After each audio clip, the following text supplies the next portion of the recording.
الحمد لله رب العالمين والصلاة والسلام على سيد الأنبياء والمرسلين وعلى آله وصحبه أجمعين، أما بعد.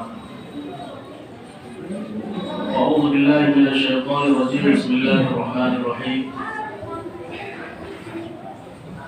ولا تكونوا كالذين نسوا الله فأنساهم أنفسهم أولئك هم الفاسقون. صدق الله العظيم. حضرات محترم سامعین کرام مسلمان دین، اللہ تبارک و تعالی نے اس رکوع کی پہلی آیت میں مسلمانوں سے کہا ہے کہ تقوی اختیار کرو. یا ایھا الذین آمنوا اتقوا اللہ، کہ اللہ سے ڈرو.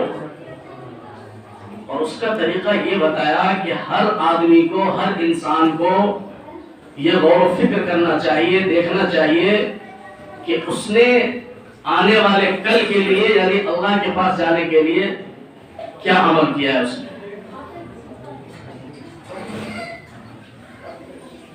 کیونکہ اگر یہی انسان کی فکر بن جائے اور یہی اس کے دل کی فکر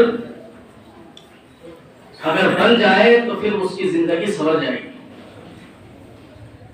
کیونکہ خدا تعالیٰ کی فرما برداری کرنا اور خدا کی نافرمانی سے اپنے آپ کو بچانا، اسی میں ساری کائنات کی فلاح اور کامیابی ہے.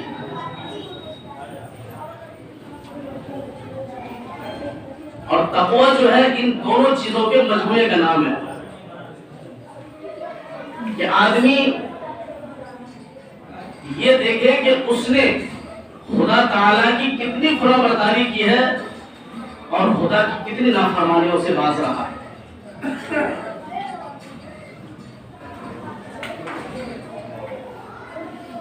تو اگر اپنے آپ کو غور و فکر کرے، وہ خدا کے بتائے ہوئے طریقے پہ چلتا رہے، خدا کے نافرمانیوں سے بچتا رہے،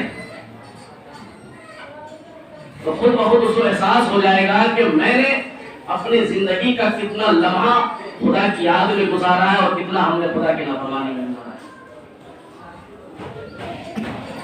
تو فرما دیا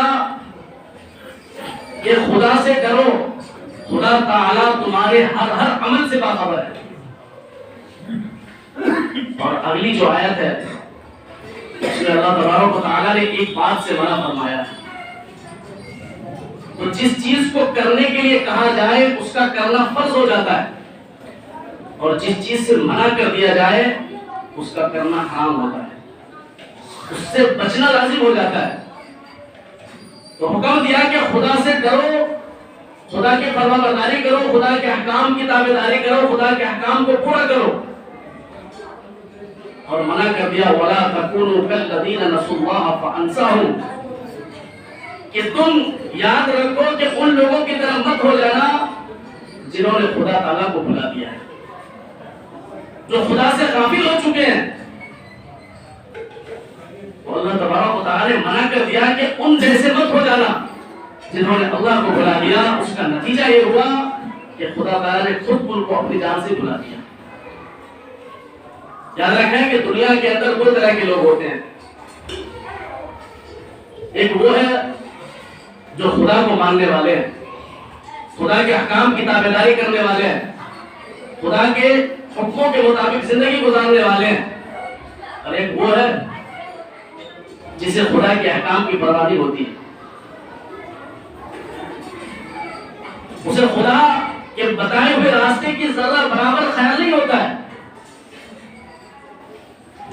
اللہ تبارک و تعالیٰ نے فرمایا کہ تم کو جو دوسری جماعت ہے جس نے خدا کو بھلا دیا ہے، خدا کے احکام کی سے پرواہ نہیں ہے، خدا کے حکم کو نہیں مانتے ہیں، ان کی طرف مت ہو جانا.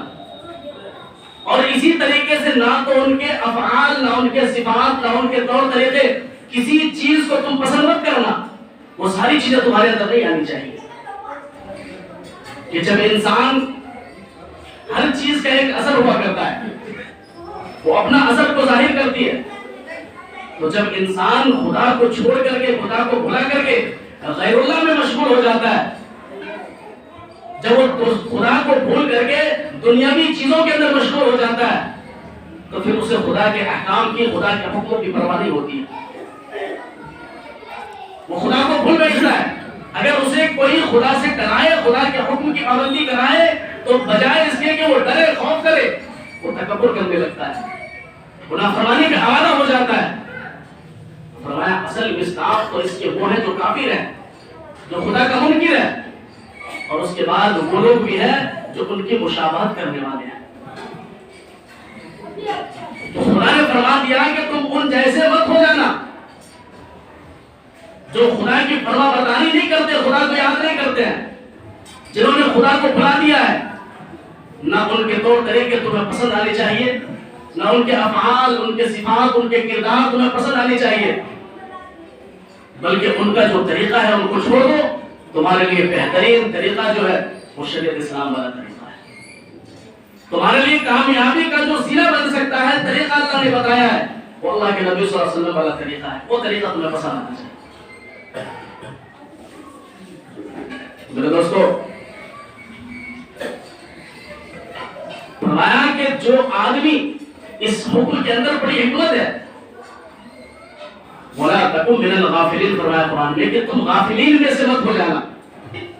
یہ نہیں کہا کہ تم غافل مت ہونا، بتایا کہ تم غافلین میں سے مت ہو جانا، ان کی جیسی تمہاری صفات، تمہارے افعال نہیں ہونے چاہیے، تمہارے اخلاق ویسے نہیں ہونے چاہیے۔ تو ایک ہوتا ہے کہ چور مت بننا، دوسرا ہوتا ہے کہ چور کا ساتھی مت بن جانا۔ وَلَا تَرْكَنُوا إِلَى الَّذِينَ ظَلَمُوا فَتَمَسَّكُمُ النَّارُ، کہ تم ظالموں کی طرف مت جھک جاؤ، ان کے جیسے مت جاؤ، مت ہو جاؤ، ورنہ آگ تمہیں بھی پکڑ لے گی۔ تو یہ حکمت ہے جہاں کہا گیا ہے کہ صراط الذین انعمت علیہم، کہ اللہ مجھے ان لوگوں کے راستے پر چلاؤ جس پر آپ کا انعام نازل ہوا ہے۔ تو فرما دیا کہ تم ان لوگوں کی جیسے مت ہو جانا جنہوں نے خدا کو بھلا دیا ہے۔ اس کا نتیجہ یہ ہوا کہ خدا نے خود اس کو اپنے آپ سے بھلا دیا ہے، کہ اسے اس بات کی تمیز باقی نہیں رہ سکی کہ اس کا نقصان کس میں، اس کا فائدہ کس چیز میں ہے۔ اس نے اپنے نقصان کو فائدہ سمجھ لیا، اپنے فائدے کو اس نے نقصان سمجھا ہوا ہے۔ اس نے یہ سمجھ لیا کہ خدا کو بھول کر کے، خدا کو بھلا کر کے، خدا کی نافرمانی کر کے، دنیا میں لگ کر کے، خواہشات کی تکمیل کر کے وہ سمجھ رہا ہے کہ میرا فائدہ اس میں ہے، حالانکہ اس کا فائدہ اس میں نہیں ہے۔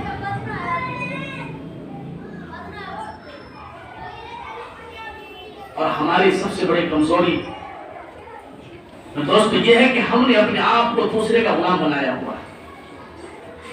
دوسروں کے طور طریقے ہمیں اتنے پسند ہے کہ ہم نے اپنا جو بہترین سب سے آئیڈیل تھا، طریقہ تھا، اس کو بھلا بیٹھا ہے۔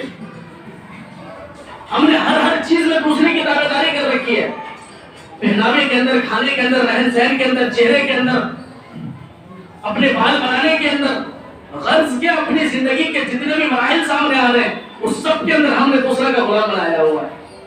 حالانکہ آپ اگر دیکھیں تو ہم جس مغربی تہذیب کے دلدارہ بن چکے ہیں اس کا اور اسلام کے طریقے کا ذرہ برابر میل نہیں ہے۔ فرمایا کہ جب ہندوستان کے اندر انگریزی تہذیب کا الغار ہوا تو علماء کرام نے منع کیا کہ اس کی تہذیب کو پسند مت کرو، اس کی تہذیب، اس کے طور طریقے کو مت اپناؤ، یہ خطرناک ہو سکتا ہے۔ تو جو آزاد خیال کے تھے، لبرل قسم کے تھے، انہوں نے کہنا شروع کر دیا اس سے کیا پریشانی ہو سکتی ہے، یہ مولوی تو لقین کے فقیر بنے ہوئے ہیں، اس سے کیا نقصان ہو سکتا ہے۔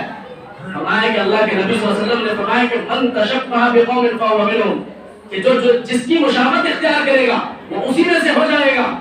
آج ہم نے یہ سمجھا ہے کہ ماڈرن طریقہ ہے، زمانہ ہے، ماڈرن طریقے اختیار کیا جائے، اپنے بچوں کو اسی طریقے میں ڈال دیا، جب پریشانیاں آئی تو ہم شکایت کرتے پھر رہے ہیں، لیکن ہم نے کبھی سوچا نہیں کہ ہم نے اس کو اسی سانچے میں ڈالا ہے جو غیروں کا طریقہ ہے۔ کبھی احساس نہیں ہوا۔ آج اگر آپ دیکھیں تو ہزاروں لاکھوں کی تعداد میں بچیاں مسلمان کی مرتدہ ہو رہی ہیں، غیروں سے نکاح کر کے، شادیاں کر کے دونوں جہان کی زندگی برباد کر رہی ہے، لیکن ہم نے کبھی سوچا نہیں ہے کہ ہم نے اس راستے پہ کیوں لایا اس کو۔ اس کی وجہ وہ تو ہم ہی بن رہے ہیں کہ مخلوق تعلیم دلانا، اعلیٰ قسم کی تعلیم دلانے کی لالچ میں آ کر کے ہم نے چھوڑ دیا جو کرنا چاہو کرتے رہو۔ تو ہماری کمزوری ہے کہ ہم نے اس مغربی تہذیب کو اپنانا شروع کر دیا ہم نے. حالانکہ اگر دیکھا جائے تو شریعت اسلام کا جو طریقہ ہے اسلامی طریقہ ہے اور جو مغربی تہذیب و طریقہ ہے اس میں ذرا برابر میل نہیں ہے. شریعت اسلام نے کہا کہ تمہارا جو اظہار بند ہے، تمہاری جو لنگی ہے، تمہارا جو پیجامہ ہے وہ تمہارے ٹخنے سے اوپر ہونے چاہیے. مغربی تہذیب والوں نے کہہ دیا کہ نیچے لٹکاؤ، زمین میں گھسٹتا ہوا جانا چاہیے. شریعت اسلام نے کہا کہ گھٹنے سے اوپر کرنا، پیجامے کو لنگی کو حرام قرار دے دیا، صدر میں داخل کر دیا ہے. مغربی تہذیب نے کہا کہ چٹی پہنو اور گھومتے پھرو. تو ہم نے ان کے سارے طور طریقے کو اپنانے شروع کر دیے. دوستو آدمی یہ سمجھ لے کہ میرے خدا کا حکم ہے، دنیا کچھ بھی کہتا رہے، اس کے ذہن میں یہ بات آنی چاہیے کہ میرے خدا نے کہا ہے میں اس طریقے کو اپناؤں گا، دنیا کی پرواہ نہ کرے. اگر اس کی نیت صحیح ہے تو فرمایا کہ وہ طریقہ اختیار کرنے کا اس کو ثواب ملا کرتا ہے. آج عذر پیش کر دیا کرتا ہے کہ میں سرکاری ٹیچر ہوں، مجھے سرکاری جاب کرنا ہے، اس لیے میں داڑھی نہیں رکھ سکتا ہے. میرا لینا دینا، میرا کاروبار، میرا دکان کا جو کاروبار ہے سب کے سب غیروں کے ساتھ ہے، اس لیے میں داڑھی نہیں رکھ سکتا. ایک صحابی رسول صلی اللہ علیہ وسلم ہے، حضرت عثمان کے زمانے میں دسترخوان لگا ہوا ہے شاہی کسرا کا، بڑے بڑے گورنر، بڑے بڑے جنرل بیٹھے ہوئے، سب کھا رہے ہیں کھانا. کھانے کے بعد ان کا ایک لقمہ زمین پہ گر جاتا ہے. انہوں نے اس کو اٹھایا، جھاڑا اور کھا لیا. برابر والے نے ہاتھ مارا اور کہا کہ کیا کر رہے ہو؟ یہ مہذبوں کا دسترخوان ہے، ترقی یافتہ لوگوں کا دسترخوان ہے، یہاں ایسی حرکت کرو گے ہمیں کیا سمجھیں گے؟ صحابہ رسول نے کہا کہ میں ان احمقوں کی وجہ سے، ان بیوقوفوں کی وجہ سے اپنے رسول کی سنت کو نہیں چھوڑ سکتا. ہم بھی انہیں کا نام لے رہے ہیں، ان سے محبت کا دعویٰ کرنے والے ہم، لیکن کیا ہمارے دل میں کبھی خیال آتا ہے کہ دنیا جو سوچ رہے سوچتی رہے، مجھے تو رسول کی سنت کو اپنانا ہے، مجھے رسول کی سنت کو زندہ کرنا ہے، کون کیا سوچتا ہے اس کی پرواہ نہیں ہے مجھے. اس لیے میرے دوستو اگر انسان یہ سمجھ لے کہ میرے خدا کا حکم ہے، خدا کو یاد رکھے اور اسی کے مطابق اپنی زندگی اسلامی سانچے میں ڈالے تو انشاءاللہ تعالیٰ اسے دونوں جہان کی کامیابی نصیب ہو جائے گی. اگر خدا کو بھول جاتا ہے وہ فرمایا کہ فَأَنْسَهُمْ أَنفُسَهُمْ کہ جو خدا کو بھول گیا، خدا نے اس کو اپنی ذات سے بھلا دیا ہے، اسے پتہ ہی نہیں ہے کہ میں کون ہوں، میرا فائدہ کس چیز میں، نقصان کس چیز میں ہے. اور اگر کوئی خدا کو بھلاتا ہے تو فرمایا کہ وہ بیوقوف انسان ہے. قرآن میں فرمایا کہ وَمَنْ يَرْغَبُ عَنْ مِلَّةِ إِبْرَاهِيمَ إِلَّا مَنْ سَفِهَ نَفْسَهُ کہ جو ملت ابراہیم سے، شریعت ابراہیمی سے منحرف ہو جائے، پھر جائے، اس کو چھوڑ دے، اس سے بڑا بیوقوف کوئی نہیں ہو سکتا، احمق انسان ہے. تو اس لیے خدا کے حکم کے ماننے میں، خدا کے حکم پر چلنے میں، یہ دونوں جہان کی کامیابی اسی میں نفع ہے. اگر ہم خدا کو بھلا بیٹھتے ہیں اور ہم یہ سمجھ رہے ہیں کہ ہمارا فائدہ اس میں ہے اور ہم دنیاوی چیزوں میں لگ کر کے اپنا فائدہ تلاش کر رہے ہیں تو اس میں فائدہ نہیں ہے، اس میں اطمینان نہیں ہے. وَمَنْ أَعْرَضَ عَنْ ذِكْرِي فَإِنَّ لَهُ مَعِيشَةً ضَنْكًا کہ جو خدا کے ذکر سے اعراض کرے گا، منہ پھیر لے گا، خدا تعالیٰ اسے رزق کی تنگی میں مبتلا کر دے گا. بظاہر ساری چیزیں اس کے پاس ہوگی، بڑے فراٹے دار گاڑیوں میں گھوم رہا ہوگا، ہوائی جہاز کے سفر کر رہا ہوگا، بڑے بڑے بنگلوں میں رہتا ہوگا، زندگی گزارتا ہوگا، لیکن دل کا جو اطمینان اور چین ہے وہ نصیب نہیں ہو سکتا ہے اسے. کیونکہ قرآن میں کہا ہے کہ الا بذکر اللہ تطمئن القلوب کہ یاد رکھو، سنو، غور کرو، کیونکہ دل کا اطمینان وہ خدا کے ذکر کے اندر، خدا کی عبادت میں ہے. کسی بزرگ نے کہا کہ میرے پاس ایک صاحب آئے، اس نے اپنی داستان بیان کی، پریشانیوں کو بیان کیا. ان کی پریشانیوں کو سننے کے بعد محسوس ہوا کہ شہر کے اندر اس سے بڑا غریب اور مظلوم کوئی نہیں ہو سکتا ہے پریشان. میں نے اس سے کہا کہ ٹھیک ہے، میں آپ کے گھر آؤں گا، آپ کے لیے دعائیں کروں گا. اس نے کہا کہ میں آپ کے لیے گاڑی بھجوا دوں. تو بزرگ نے کہا کہ میں سوچا غریب آدمی ہے، کہاں سے گاڑی کا انتظام کرے گا. میں نے منع کر دیا، بولے نہیں، میں خود اپنی سواری سے آ جاؤں گا. ان کے جانے کے بعد انہوں نے سواری کی اور وہاں پہنچے. وہاں پہنچنے کے بعد انہوں نے کہا کہ مجھے بڑے محل کے اندر لے جایا گیا.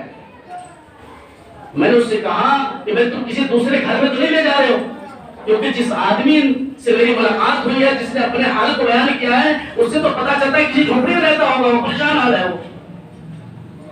تو لے جانے والے نے کہا کہ نہیں، یہ گھر اسی کا ہے جو سے آپ کی ملاقات ہوئی ہے. تو حضرت نے فرمایا کہ جب میں اس گھر کے اندر گیا تو میں نے دیکھا کہ تقریباً 15-18 گاڑیاں کھڑی ہے بس کے اندر، اور قالین کا کاروبار تھا اس کا. مجھے گودام لا کر کے دکھایا اور کہا کہ اس گودام کے اندر تقریباً 5-6 ارب کا مال پڑا ہوا ہے، اور جو بازار کے اندر وہ الگ ہے. میں نے اس سے ملاقات کی، میں نے اس کی پریشانی کو معلوم کیا. اس نے کہا کہ مجھے راتوں میں نیند نہیں آتی ہے، گولیاں کھاتا ہوں نیند آنے کی، لیکن اس کے بعد نیند نہیں آتی ہے. میرے لیے دعا کر دیں تاکہ مجھے نیند کی جو چین اور سکون ہے وہ نصیب ہو جائے. انہوں نے کہا کہ اللہ کے بندے، تمہارے پاس دنیا کی ساری چیزیں موجود ہیں. جب تم میرے پاس آئے تھے مجھے پتا یہ چلا تھا کہ تم بہت کمزور اور غریب ہو، لیکن آج یہ دکھائی دے رہا ہے کہ تم رئیس سے سب سے زیادہ شہر کے رئیس ہو، لیکن تمہارے اندر سے چین و سکون کو ختم کر دیا گیا ہے. اگر جو نعمتیں خدا نے دی ہے اس کا صحیح حق ادا کر دے اور خدا کو تم اسی میں یاد کر رہے ہوتے تو یہ جو پریشانی تمہارے سامنے ہے، پریشانی نہیں آتی تمہیں. کیونکہ دل کا اطمینان، چین و سکون یہ دنیاوی چیزیں نہیں دے سکتی ہے. دولت و حکومت سے اطمینان قلب حاصل نہیں ہو سکتا ہے، کیونکہ خدا نے کہا ہے کہ اطمینان قلب، چین و سکون وہ تو خدا کے ذکر کے اندر. دوستو فرمایا کہ تم پیسوں کے طریقے کو اختیار مت کرو جو خدا کو بھلا بیٹھا ہے. اس کا نتیجہ یہ ہوا کہ جب اس کے طریقے کو اختیار کیا، اس کی مشابہت کو اختیار کی اس نے، تو خدا نے اسے اس چیز سے بھلا دیا کہ وہ سمجھ نہیں پا رہا ہے کہ اس کا فائدہ کس چیز میں، نقصان کس چیز میں. وہ اپنے فائدے کو نقصان سمجھ رہا ہے اور نقصان کو فائدہ سمجھ رہا ہے. اس لیے فرمایا کہ ایسوں کی صحبت اختیار نہ کرو. اللہ کے نبی صلی اللہ علیہ وسلم نے فرمایا کہ کسی کے ذات کے بارے میں مت پوچھو کہ یہ کیسا ہے، بلکہ اس کے ساتھیوں کو دیکھو کہ اس کا رہن سہن کس کے ساتھ ہوا کرتا ہے. تو صحبت کا بہت بڑا اثر ہوا کرتا ہے کہ آدمی کی صحبت کس کے ساتھ ہے. اگر آپ دیکھیں گے کوئی سبزی فروش وہ اپنے ترازو پہ سبزی توڑ رہا ہوتا ہے اور اس پہ مکھی آ کر کے بیٹھ جائے تو اس کو نہیں بھگاتا ہے وہ، کیونکہ اس کو پتا ہے کہ اس سے کوئی نقصان نہیں ہو سکتا ہے، کچھ فرق نہیں پڑنے والا ہے. لیکن اگر کوئی سونار سونا کو توڑ رہا ہو، اس پہ مکھی بیٹھ جائے تو اس کو بھگا دیتا ہے. کیوں؟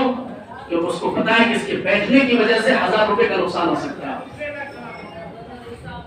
تو دیکھنا ہے کہ کس کی صحبت کس کے ساتھ ہے، اس سے بڑا اثر پڑتا ہے. اس لیے فرمایا اللہ کے نبی صلی اللہ علیہ وسلم نے کہ آدمی کس کی صحبت اختیار کر رہا ہے، کس کے ساتھ رہ رہا ہے، کون اس کا ساتھی ہے، اس سے پتا چلتا ہے کہ کیسا رہنے والا ہے.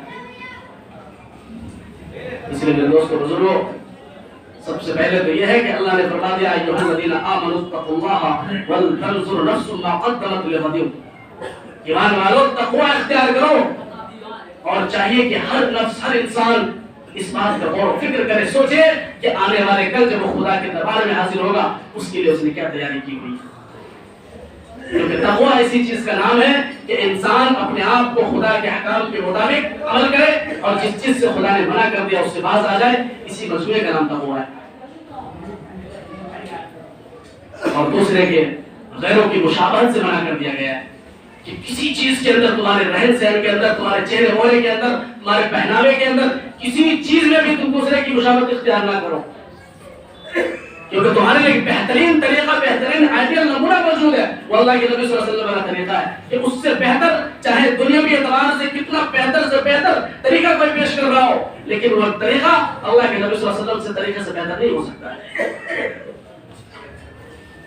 تو اس لیے ہم سب کی کامیابی اسی میں ہے کہ ہم خدا کے احکام کی پابندی کریں اور جس چیز سے خدا نے منع کر دیا ہے ان ساری چیزوں سے باز آ جائیں اور وہ طریقہ اختیار کریں جس طریقے پہ چل کر کے انشاءاللہ تعالیٰ دونوں جہان کی کامیابی نصیب ہو سکتی ہے. اللہ تعالیٰ ہم سب کو عمل کی توفیق عطا فرمائے. پھر جمعے کی نماز کے بعد فوراً جنازے کی نماز ہوگی. اس لیے آپ حضرات وقت کا خیال رکھیں کیونکہ جو باہر سے مہمان آئے ہیں وقت کم رہتا ہے، ان کو واپس بھی جانا ہے. جنہوں نے سنتیں پڑھی ہے وہ سنت پڑھو.